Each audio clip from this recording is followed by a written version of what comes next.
আসসালামু আলাইকুম রহমতুল্লাহ। প্রিয় দর্শক, কেমন আছেন? আশা করি ভালো আছেন। প্রিয় দর্শক, অবশেষে এমপিও শিক্ষকদের জন্য মহাসুখবর। সেটি কি? ইএফটিতে এমপিও শিক্ষকদের বেতন শীঘ্রই অগ্রগতির প্রতিবেদন। দৈনিকশিক্ষা.com প্রতিবেদক 17 আগস্ট 2024 বাংলাদেশের অন্যতম বিশ্বযোগ্য পত্রিকা দৈনিক শিক্ষা প্রকাশিত হয়েছে। স্কুল ও কলেজে ও মাদ্রাসার এমপিও শিক্ষকদের iBAS double plus software electronic fund transfer ইএফটির মাধ্যমে বেতন দেওয়ার কার্যক্রম অগ্রগতি প্রতিবেদন শীঘ্রই জমা দেওয়া হবে। নতুন শিক্ষা উপদেষ্টার কাছে প্রতিবেদন জমা দিয়ে নির্দেশনা অনুযায়ী পরবর্তী কার্যক্রম দ্রুতগতিতে এগিয়ে নেওয়া হবে। শনিবার দৈনিক শিক্ষা.comকে এমনটাই জানিয়েছে শিক্ষা মন্ত্রণালয়ের সংশ্লিষ্ট কর্মকর্তারা। জানা যায়, এই কার্যক্রম এগিয়ে নিতে 30 সেপ্টেম্বরের মধ্যে নতুন এমপিও শিক্ষকদের ডাটাবেস তৈরির নির্দেশনা দেওয়া হয়েছে।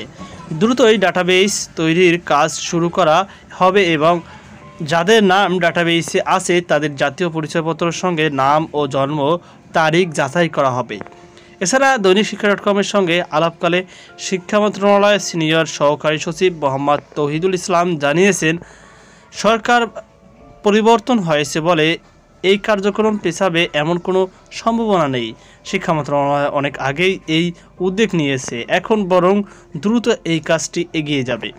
এদিকে আইব্যাস ডাবল প্লাস সফটওয়্যার প্রতিনিধি যুগ্ম সচিব ডক্টর মোহাম্মদ হোসেন জানান, শিক্ষকদের জাতীয় পরিচয়পত্র এনআইডির সঙ্গে নাম এবং জন্ম তারিখ মিল থাকতে হবে। মিল না থাকলে বেতন দেওয়া সম্ভব হবে না।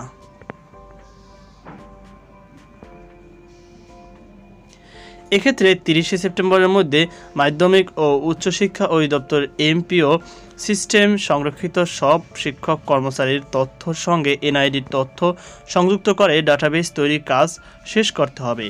অর্থ বিভাগের ইন্টিগ্রেটেড বাজেট অ্যান্ড অ্যাকাউন্টিং সিস্টেমের আইব্যাস ডাবল প্লাস সঙ্গে অ্যাপ্লিকেশন প্রোগ্রাম ইন্টারফেস এপিআই স্থাপন করতে হবে।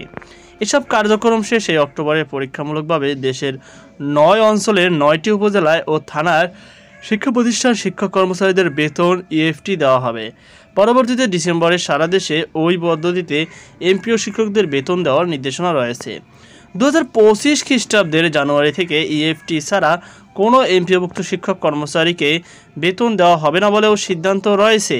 অবসর সুবিধার টাকা পাওয়ার ক্ষেত্রে আইব্যাস ডাবল প্লাস সিস্টেম সঙ্গে এমপিওভুক্ত শিক্ষক কর্মচারীদের কল্যাণ ট্রাস্ট ও অবসর সুবিধা বোর্ডের সিস্টেমের অ্যাপ্লিকেশন প্রোগ্রাম ইন্টারফেস এপিআই সংযোগ করতে হবে। এছাড়া চলতি মাসের মধ্যেই এমপিওভুক্ত শিক্ষক কর্মচারীদের কল্যাণ ট্রাস্ট ও অবসর সুবিধা বোর্ডের নামে আলাদা প্রজাতন্ত্রের সরকার হিসাবে ব্যক্তিগত হিসাব খুলতে হবে।